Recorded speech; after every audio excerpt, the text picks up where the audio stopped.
Very good morning to all of you, and my apologies, we are starting a bit late.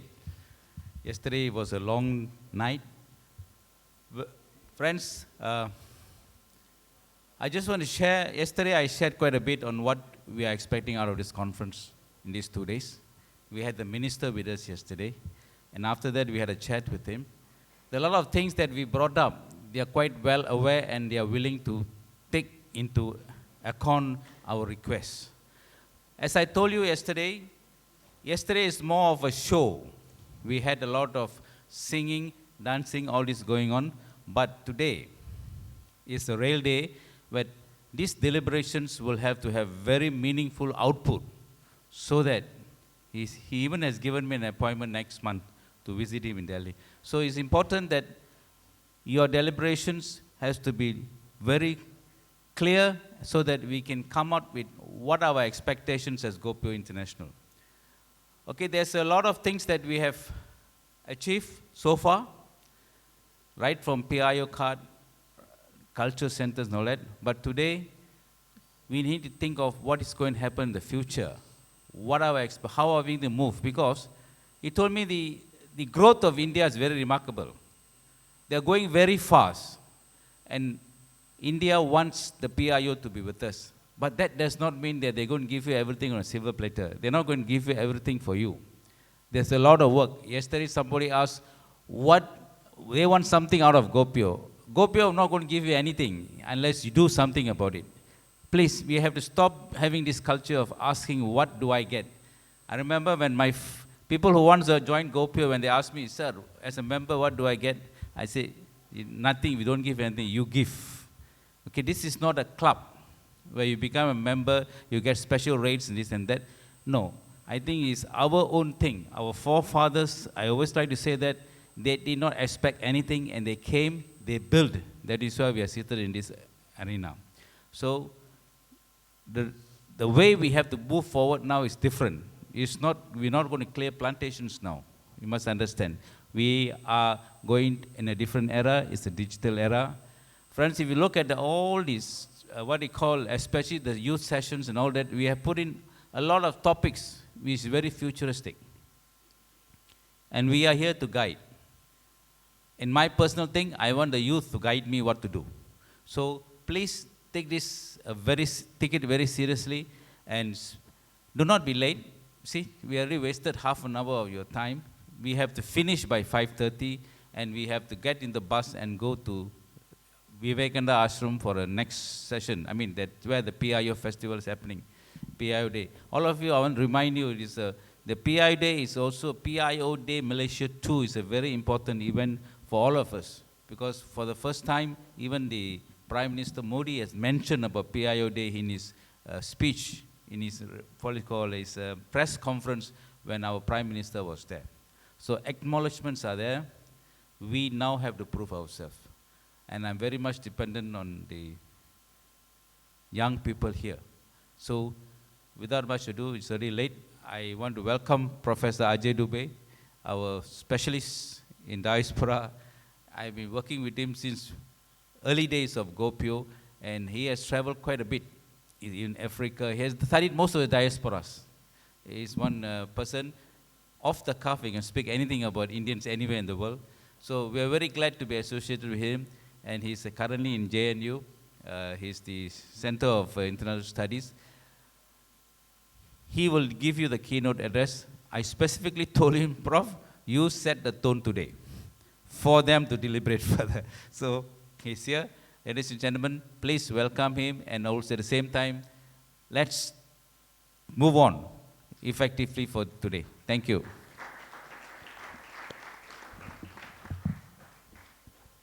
Thank you, Mr. Ravindran Arjunan, for the opening remarks.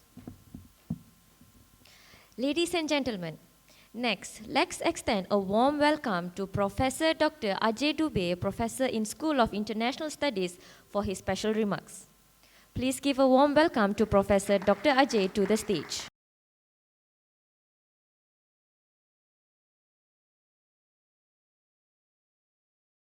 Mr. Ravindran, Mr. Ravindran, Secretary General of GOPIO International, Dr. Punu, President of GOPIO International, seniors of GOPIO, my colleagues from India, colleagues from Malaysia, young participants. It had been a very exciting experience since yesterday to participate in this GOPIO International Convention. As a student, I had participated in similar conferences from mid-1990s. And a decade ago, before that, also as a researcher, as a student working on diaspora of Indian origin globally. GOPIO International Convention is a assertion of people of Indian origin that they have arrived not just in the country where they are located, but at the world scene. Diasporas of different communities across the world were asserting, organizing themselves all through the history, sometime overtly, sometime covertly. Some of the diasporic assertion in a covert form that you see across the globe,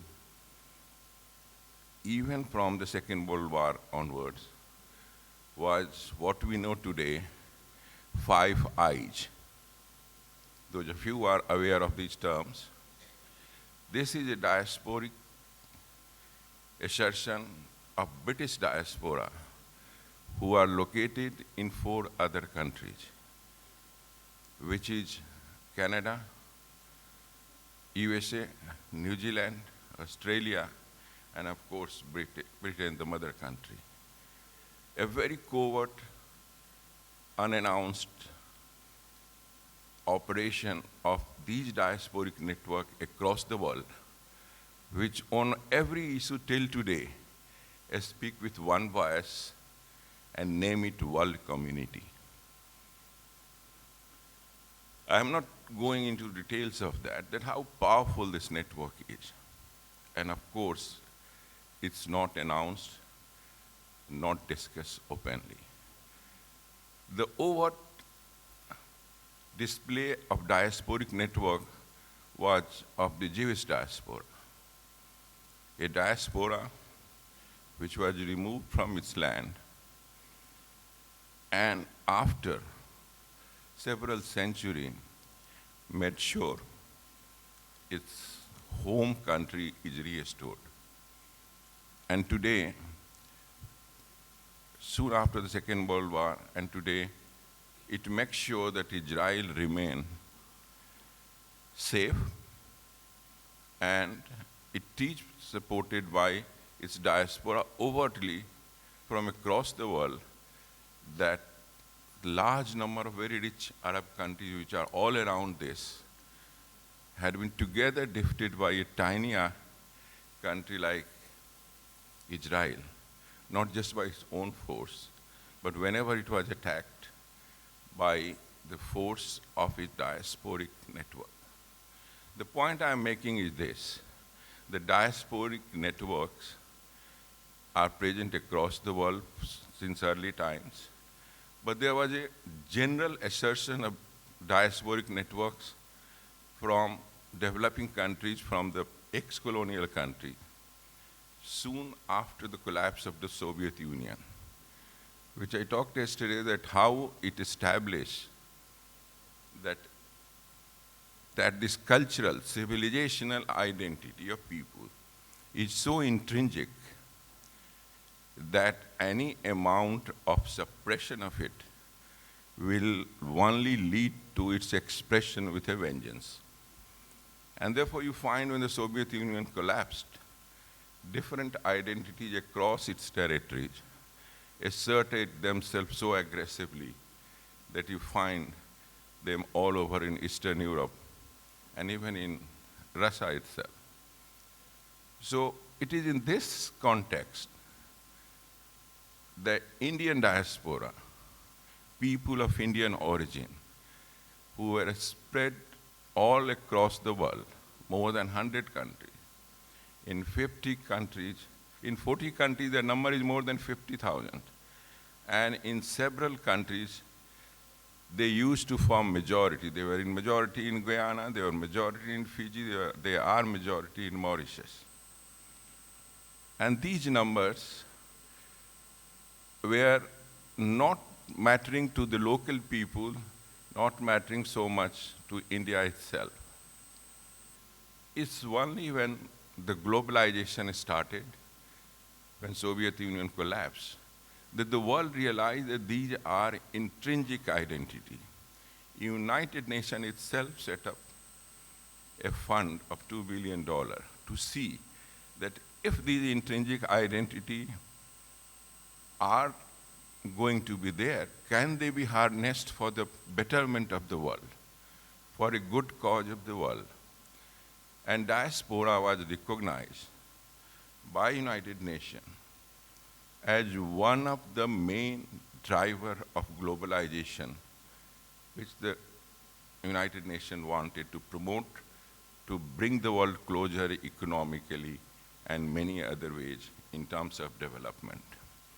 And therefore you find that China, which has also a substantial diaspora outside, in 1980s, it has roughly around 64% of its foreign direct investment coming from, not from, but coming through its diaspora. Not all the money that came, 64% was of the diaspora, but it was diaspora which joined hand with the locals in different countries to bring money back to China, which made China of today, of what you and me know, where it is. And diaspora contributed. Similarly, if you see the Eastern Europe, you will find a large number of countries whose diaspora number is more than the country's domestic population. And therefore, diaspora was recognized worldwide that it should be utilized to drive globalization, to link countries, and to link a heritage, a social capital, which could make a difference to the world, which can make a difference to the country which they have adopted, a country where from they have come, and to themselves. And it is in this context that diaspora engagement and diaspora identity per se was recognized as something that is desirable, it's something that is not vociferous, it's something that is not centrifugal, it is something that one has to go for it. And it is only in this context that even the diaspora which were suppressed in several countries, whose country of origin itself was colonized and were muted in this opening up of globalization, they started asserting themselves in their respective countries. Their mother country started asserting itself. The bond that were muted, not promoted, not recognized under the Western value system that was suppressed, the liberal value system was suppressed by those colonizers. These colonizers themselves had practiced a very strong diasporic bond themselves, as I said, 5 eyes. And it is in this context that India, which also underwent globalization in early 90s, that it also realized that it's time that we become part of this global change. The means of communications became cheaper. Internet had arrived. The borders have by then become very diluted because by mid-1990s, the money has lost its border. You don't know by mid-1990s whose money is in which country, which stock exchange. And it is in this context of diluted border, cheaper means of communications, recognitions of diaspora as intrinsic, desirable entity, that countries after countries started looking towards their diaspora. At the same time, people of Indian origin who were located in different countries had worked very hard in the past. They came up in the socio-economic ladder, they became visible, and even today you find that though they went, most of them, 95% of them, either as indentured workers or as before that, also in the capacity which was closer to the slavery, they became the upper strata economically, socially, and culturally. So they themselves had earned by their hard work, by contributing to the country where they were located very significantly, which is still not adequately documented, and one needs to document that how much they contributed economically, socially, culturally to enrich those countries. At the same time, India also had transited from a state-controlled economy to market-controlled economy in the 90s. And India, therefore, was confident enough to engage its own diaspora. It had economic crisis, which it wanted to resolve also with the help of diaspora. And it was the North American diaspora, the digital diaspora, the professional diaspora in countries where diaspora linkages were being promoted, that they could help out India in transiting from a state control to a market control economy. And this, both domestically in the countries of adoption where diaspora had surfaced, you could see in many countries. In Guyana, you had Chedi Jagan party coming to power. You had, in Trinidad and Tobago, Basudev Pandey asserting himself as a prime minister. In Mauritius, of course, we always had an Indian prime minister where Indian population, the diaspora population is over 68%. In Fiji also we had issues, and Indians supported by others were in power. And the diaspora started asserting itself, but the world community, the local community had a kind of contestation, because when you grow there would be a contestation. And it is in this context that it became imperative for different diaspora, including Indian diaspora, not to get connected into a spoke and will relationship with the mother country, but also in a web relationship. It was not just economic connect, it was cultural connect, it was civilizational connect, it was connect of people, that the borders are there, but the people have urged to connect for cultural civilizational region. And this is not at the cost of the country where they are located or the cost of the country where from they came. So therefore, the global organization of people of Indian origin came also soon after collapse of the Soviet Union and emergence of this globalization that we are discussing, where so many changes took place. And it is the Indian diaspora, which was one of the early diaspora which organized itself and then started organizing not just globally, but also country-wise, region-wise.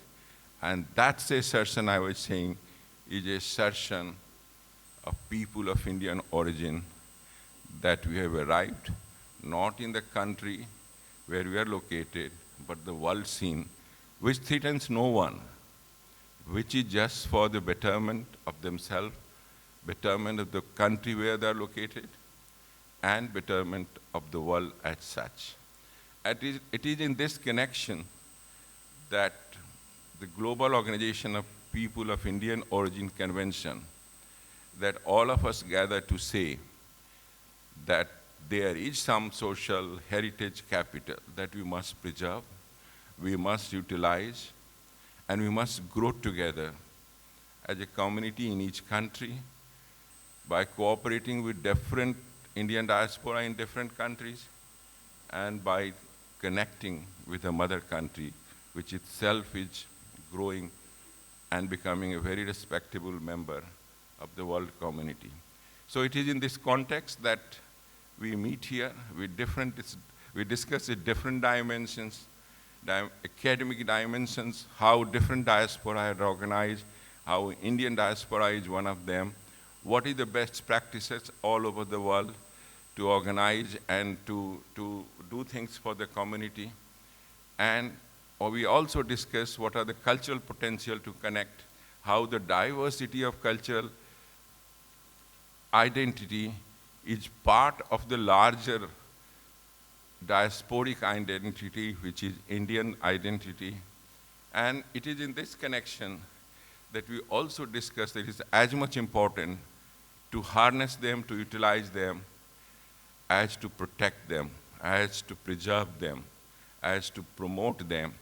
And that is the youth, where all these identities are to be promoted for the larger good of the community, of the country of their adoption, and the world at large.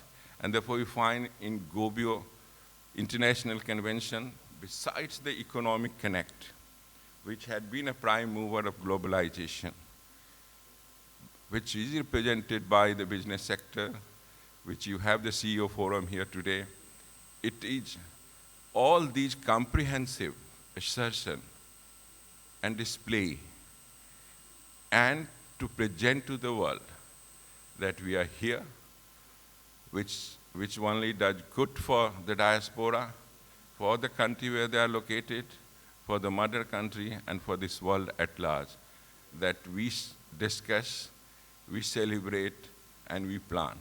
And with this, I want to have your attention and my best wishes for different section of diasporic, of GOPIO programs to succeed. Thank you. Thank you, Professor Dr. Ajay, for the welcoming remarks. Distinguished guests, ladies and gentlemen, it's time for networking session to connect with fellow delegates and exchange ideas before we dive into today's conferences. As a reminder, the social, academic, and youth conferences will commence at 10 a.m. Delegates are required to proceed to the respective halls. The youth conference will take place here in Campo Hall. The social and cultural conference will be in Cempaka Room, and the academic conference will be at Bunga Raya Conference Room. Please be sure to participate in the sessions. We encourage you to make the most of this time for networking and knowledge sharing. Enjoy engaging discussions, build new connections, and gather valuable insights from your peers. Thank you for your participation, and we look forward to a productive and enriching day ahead. Have a wonderful break. Ladies and gentlemen, we have one more session to go. Please stay here and it will start shortly. Friend, we have a special thing, special souvenir to be handed over to the GOPIO International President, Dr. Ponnu Sami, the Vice President of the Mauritius Telugu Mahasabha. He is here today. I can't pronounce your name, sir. Mr. Simadru. Mr. Ponnu, please.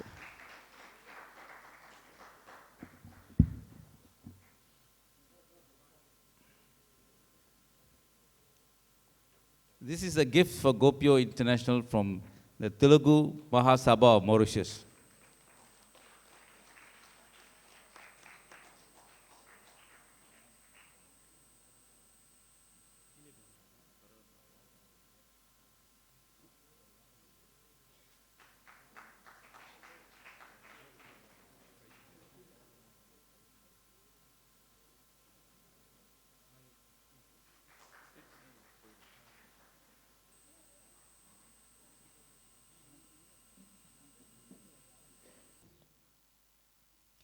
Please join me in extending a warm welcome to Mr. Himari Suwan as he takes the stage to deliver his welcoming remark.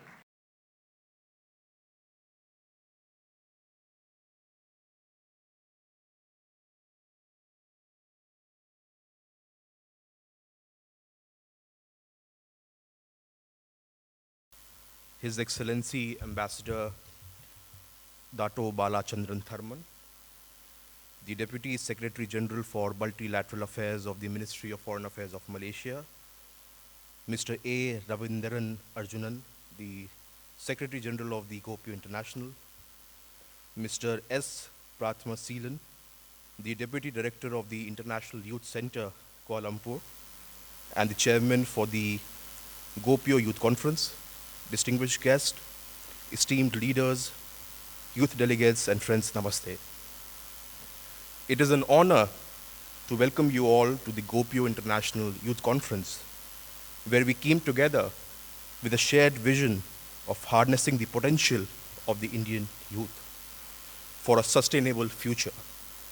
This year's theme, Sustainable Future, Fostering Innovation and Cultural Exchange among the Indian diaspora, could not be more timely nor more crucial. Friends, as we are aware, today we stand at a critical juncture in human history. The challenges we face, ranging from climate change and technological disruptions to the pressing need for cross-cultural exchanges, it requires bold, innovative leadership from the next generation. And I believe the global Indian diaspora, youth, where the diverse experiences, education, and drive perfectly positioned to lead us into a brighter and more sustainable future. Friends, as our Prime Minister, Shri Narendra Modi ji often says that today India is among the youngest country in the world, but with the oldest civilization. So this conference would help build his vision, where today we are talking about sharing and building new ideas. And not only building those ideas, but also translating those ideas into action. The world today is increasingly interconnected. And as we explore opportunities in entrepreneurship, technology, and innovation, we must also remain mindful of the cultural bridges that link us. We should continue to foster cross-cultural understanding, embrace global citizenship, and continue to promote diplomacy in every sector, from business to arts to governance. Friends, the Indian Institute of Governance and Leadership is proud to support initiatives like this that empower the youth. We recognize that education, skill building, and leadership are paramount to ensuring that you as young leaders are ready to take on the challenges and opportunities that lie ahead. In this regards, I'm also pleased to announce that we have expressed our intent to offer 100 fully funded scholarships to our young friends from Malaysia and the diaspora youth to help benefit the programs that our institute is offering. Dear friends, as we move forward with this event, I look forward to the conversations that will unfold today and to the impactful initiatives that will emerge from this conference. Thank you, and I wish you all success and this conference a very productive one. Thank you. Dhanyawad. Thank you. Thank you, Mr. Himari Suwan.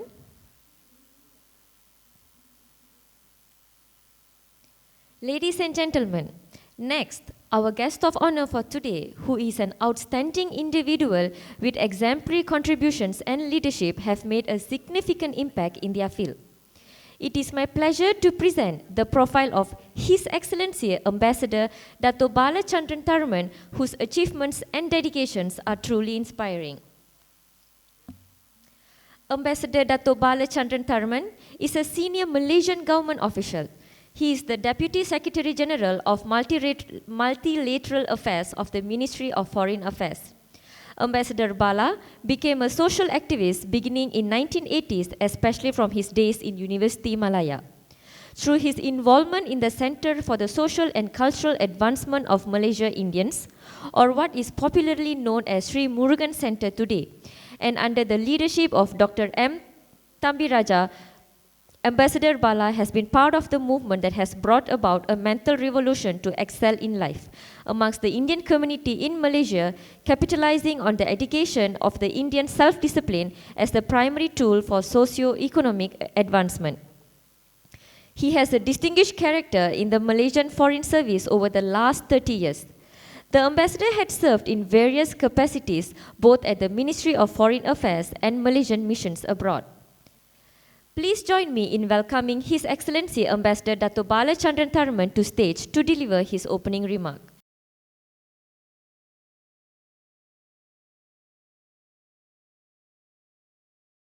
Thank you very much, Miss Master of Ceremony. Yeah, Mr. Himadri Suvan, Mr. Gopala Krishnan, Mr. Ravindran, Mr. Padmasilan, ladies and gentlemen, very good morning to all of you. And let me just say that how proud and happy I am this morning to be with you. With me is my colleague Nirmal Shanmugam from the Ministry of Foreign Affairs as well. I was told that there are about 130 people this morning, and oh, thank you. I have a very loud voice, naturally. I was told there were 130 of you. My only problem, I told my wife this morning, I have a little problem coming to this function simply because the audience are going to be way, way much younger than me. I understand that you are in your 30s. So I said that, how do I go and speak to a group of people with this gray hair? And she just told me, don't worry, just go there and tell them that you have a young heart. So I thought, I didn't understand what was the meaning of that, but it sounded very comforting. So I just came here, marched into this hall, and then I see that you all are very, very young, meaning there's a lot of things to look for in your life. Let me just touch on a couple of things.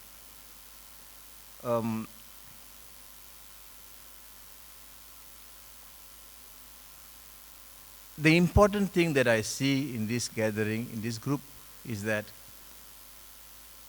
there is a commonality amongst all of us. There's a common heritage. There's a common culture. So when we talk about common culture, common heritage, in a gathering like this,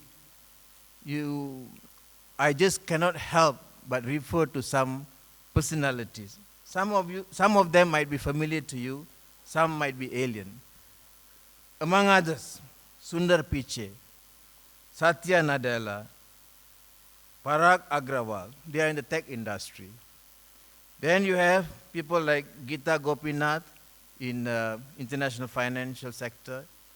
Then you have Priya Nadarajan, astrophysics. You have Leena Nair in fashion industry. You have Venki Ramakrishnan, of course, the Nobel laureate in chemistry. And then not to forget this astronaut, Sunita, who I believe is having the time of her life, currently holidaying in space. Right? In Malaysia, we have the likes of Tan Sri Dr. Thambiraja in the community reform and empowerment sector. You have Tan Sri Tony Fernandez in the aviation industry. You have people like Dr. Mahalakshmi Arjunan in the biotechnology. You have Abhimanyu Veerakumaraswamy in genetics. You have Naresh Nathan in construction industry. And Professor Jomo Kwame Sundaram in economics. This is just to name a few. these personalities are basically icons of today. And I must say that by just looking at you today, I have a good feeling that I am in the midst of icons of tomorrow. That is you. Therefore, it gives me a distinct honor and pleasure and privilege to be amongst you today. I would like to take a bit of time, because I was given about 20 minutes, I think, to focus on two things. One, about youth, but it's from the global perspective. And the other one about youth from the Malaysian, in the Malaysian context. So the first one is, I find that there's no limit of hope that has been placed on the youth today. There's no limit. The future generations, there's no limit. You are said to be the leaders of tomorrow. But I really wonder whether you are leaders of tomorrow. It's a common saying, youth are leaders of tomorrow. But when I examine it further, I found that you are not just leaders of tomorrow. You are actually leaders of today. And there's a famous sketch. If you know Ban Ki-moon, he is the former UN Secretary General. And he has aptly stated that youths today are not just leaders of tomorrow, but also the leaders of today. So that's the actual thing. So the point here is, you need to take charge now, not tomorrow. You need to chart your course now, not tomorrow. So I am really hoping that when you have your deliberations, you will be able to clearly chart a future that you think is appropriate for you. So that is something that I'm hoping to hear, hoping to find out by the end of today. Now, let me turn to the world stage. I don't know whether you have heard about the UN Summit of the Future, United Nations Summit of the Future. Now, what does it mean? What does it entail? What has it got to do with you is something that you have to ask for yourself. Now, for your information, the UN Summit of the Future is just around the corner. In fact, the Foreign Ministry is preparing for this summit. It will be on the 22nd and 23rd of September. But discussions have been going on for the past 1 year. And now it is about to culminate into the adoption of several futuristic documents. Let me just explain this a little bit. First, in the Summit of the Future, they will adopt what you call as Pact for the Future, together with two other documents, namely Global Digital Compact. It's all about digitalization. And there will be a declaration which is called Declaration on Future Generations.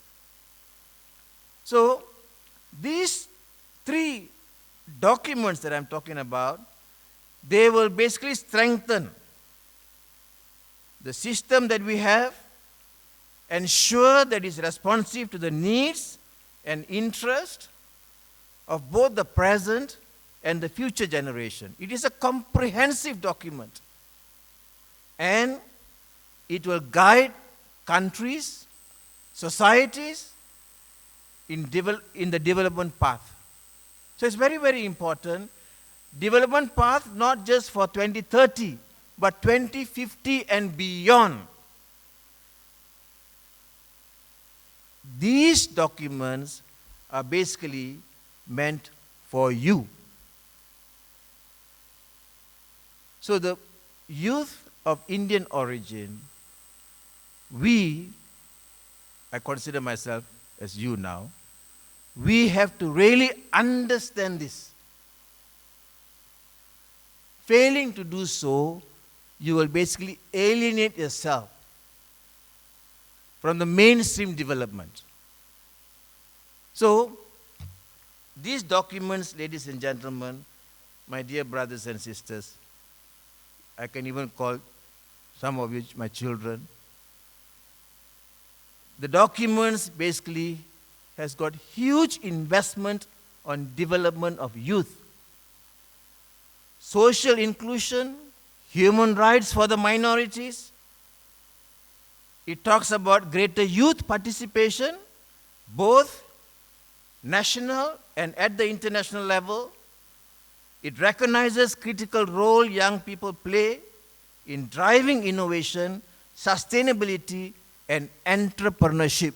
These are all elements that is critical in youth development in your discussions today.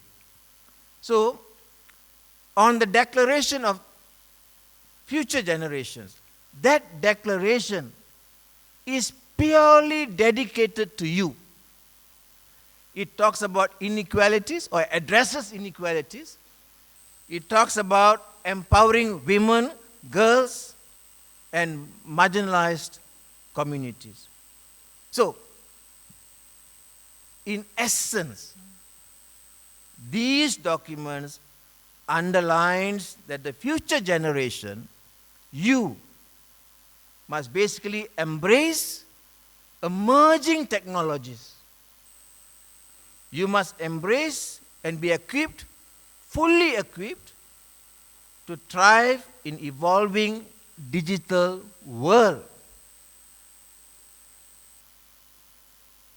This is actually loaded if you really understand these terms. You have to live up to this if you want to go beyond 2050. Now, how does this relate to you? How does this relate to you? I call on all of you to deliberate empowering yourself, how to empower yourself to take leadership in these areas that I mentioned. And you need to position yourself within an equitable and forward-looking global society. Now I'm talking about, for some of you it might be alien. I'm talking about Indian youths, people of Indian origin, beyond national boundaries. Really up there, out in the world.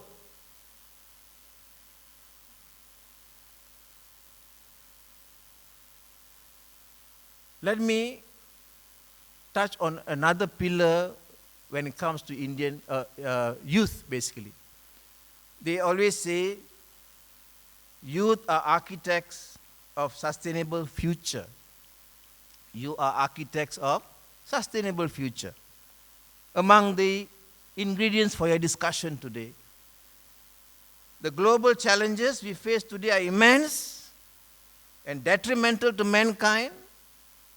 If the future generation, if you fail to comprehend this, if you don't understand this, and if you don't manage it well. So for this, climate change, environment degradation, economic inequalities, growing disparities between the North and the South, global North, global South, these are unprecedented times. So, what has that to do with you? Very simple. You once again have a role to play, and I was made to understand that you represent various industries ranging from advanced technologies, entrepreneurship, healthcare, creative arts, green technology, and new energy. So I hope that in your deliberations today, that you will leverage on your expertise in your respective fields. You would chart a role in creating innovative solutions that promote sustainable growth, social equity, and environmental stewardship. And the key point here is all this must be done by means of entrepreneurship. You must be able to sustain economically. If you don't do that, then the rest of it is just talk only. So entrepreneurship is the way forward. My dear brothers and sisters, let me just touch on another thing. Whenever they talk about youth, it must go hand in hand with culture.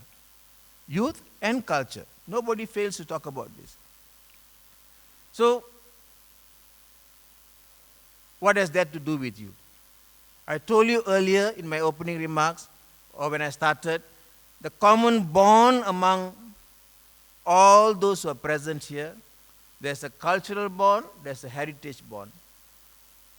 Now, I've been a student of history all my life. And in gatherings such as this, with a common bond, I cannot avoid by taking pride in our history. The history of the people of Indians, people of Indian origin. And I would say that from the times of Mohenjo-daro, Harappa, I hope you know what I'm talking about, the Indian civilization basically, the Indian civilization has been admired for being a peace-loving civilization, rich in traditions, culture, value, and most importantly, and also known importantly, for mental and spiritual disciplines. Now, history has shown that the Indian culture has lived and navigated challenges over thousands of years. It has spread the culture of peace across the world. Again, so what has that to do with you now? What is important now is for us to see what role can the youth play. For this, it's worth recalling the words of Mahatma Gandhi. Now, Gandhiji basically said, no culture can live if it attempts to be exclusive. Meaning if you just keep it to yourself, you will not live the challenges of the centuries. So basically, the Indian culture has to live. It has lived for more than 5,000 years. It must continue to live on. So how does this relate to you? I hope that you will prioritize the enhancement of cultural civilizations in your undertakings, accelerate cross-cultural understanding, shared values. And I'm talking about doing all this at the multilateral fora, not just the national level. I'm talking big, I'm talking about multilateral, international.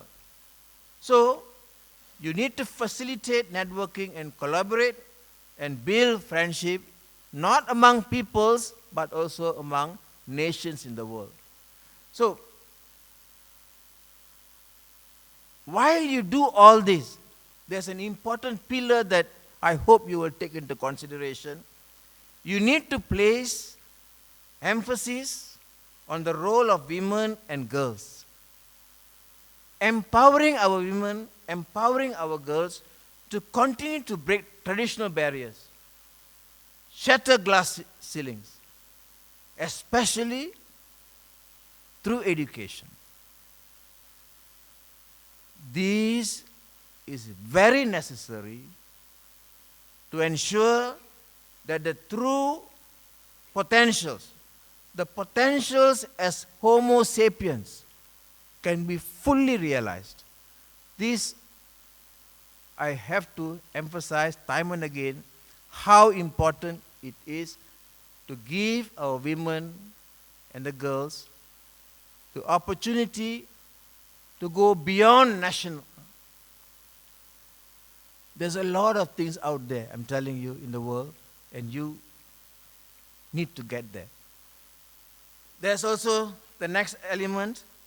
People always talk about youth as ambassadors, as diplomats, as ambassadors of goodwill. I have some thoughts on this. You have the capacity to have a far-reaching impact on global peace and development. You can build bridges between countries, industries, and even communities. You, the people of Indian origin, particularly and including those in Malaysia, you need to participate in diplomatic initiatives, and you need to be part of the solutions to the pressing challenges that we face today. So in order to do so, your voice, GOPIO's voice, must be heard loud and clear in the United Nations, where it matters, in the UN mechanisms, where it matters, in international setting, where it matters.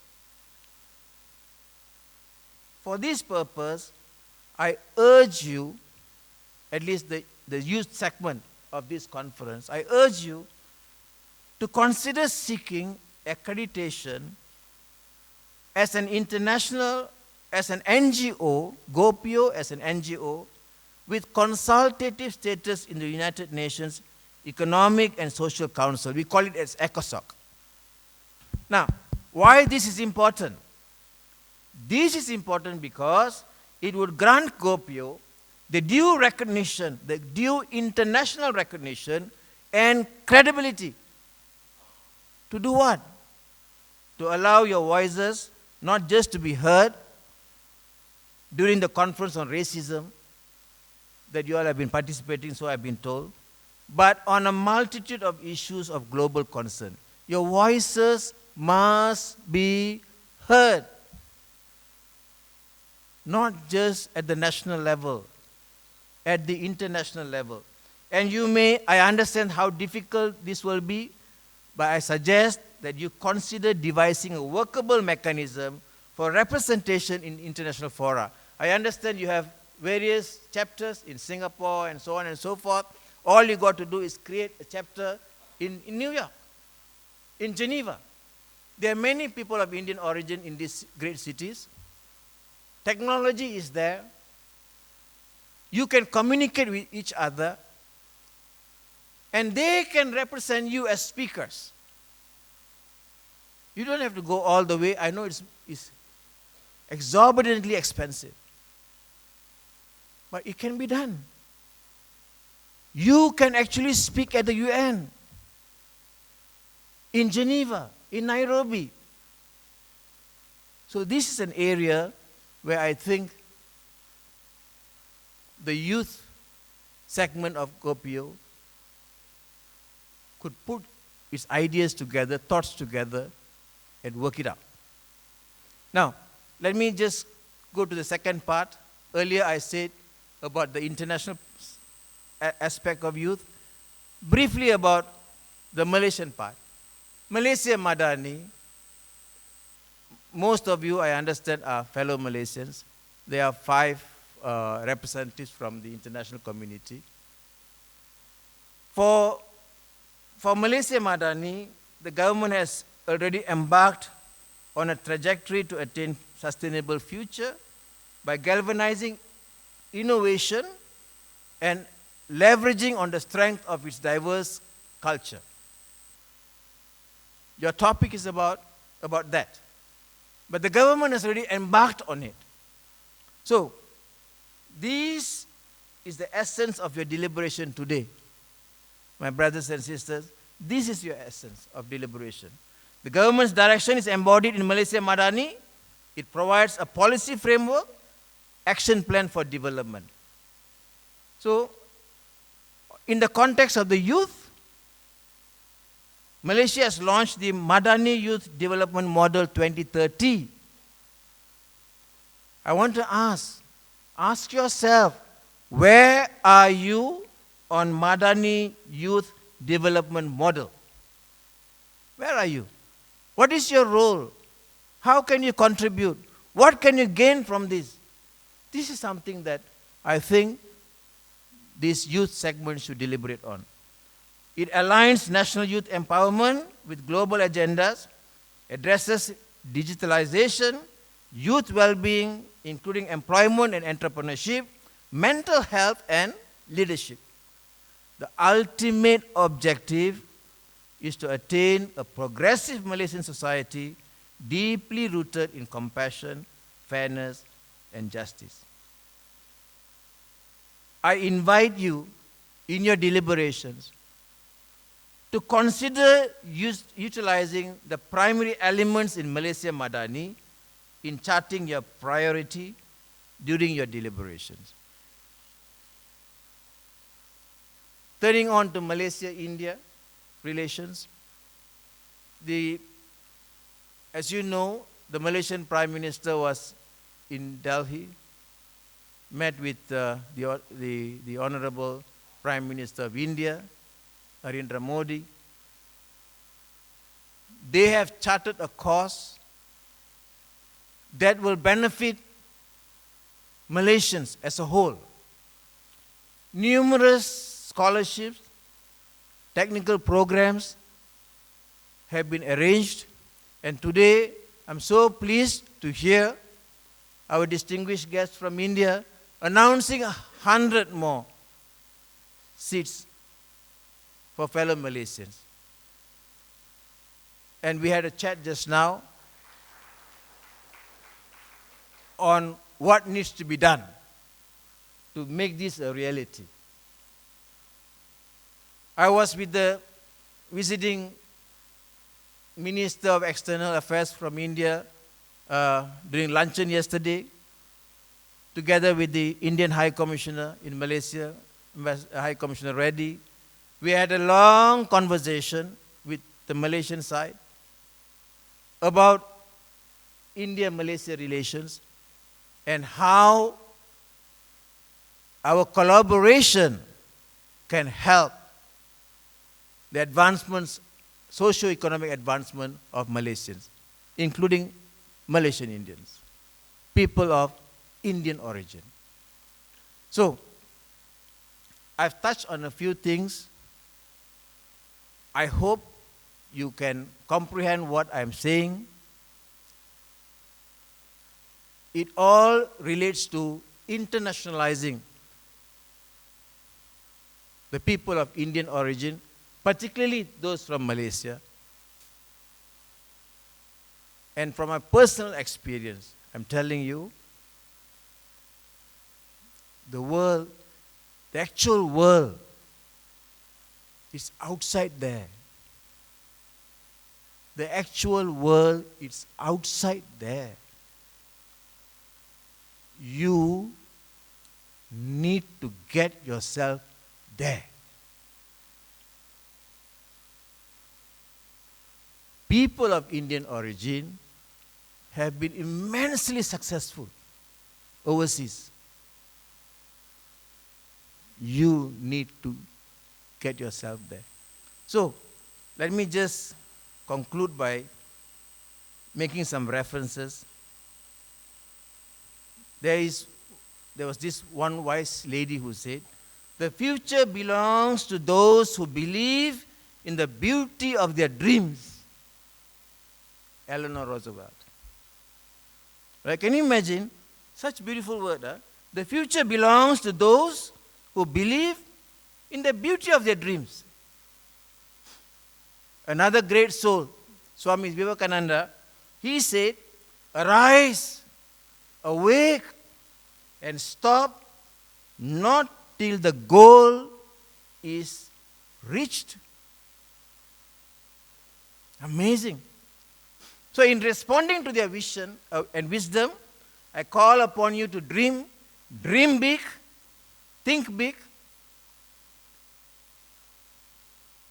And just as the icons I mentioned earlier, and countless others who have dared to dream and achieve extraordinary feats, please chart the course with your ideas that would further strengthen and empower yourself, the youth. In doing so, I hope and I pray that all of us will be guided by the principles of Tiruvalluvar, the great Indian poet and philosopher, on virtues of knowledge and integrity in the work that lies ahead of you for today. So with that, ladies and gentlemen, my dear brothers and sisters, my dear children, I wish you a very, very successful deliberation. Thank you.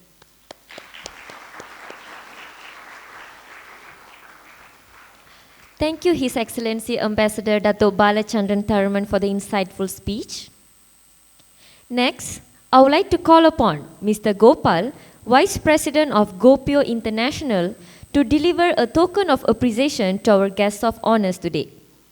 I would also like to invite Mr. Seelan, the conference coordinator, to join us on the stage. To receive it, I would like to invite His Excellency Dato Bala on stage.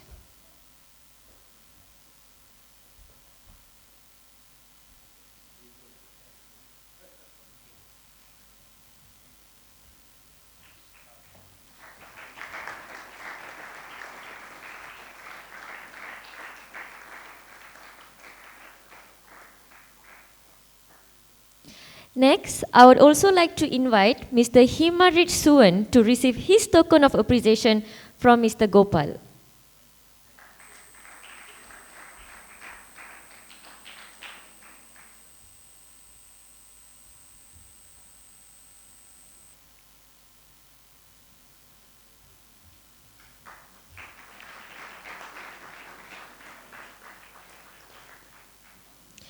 Thank you, His Excellency and Mr. Himarich.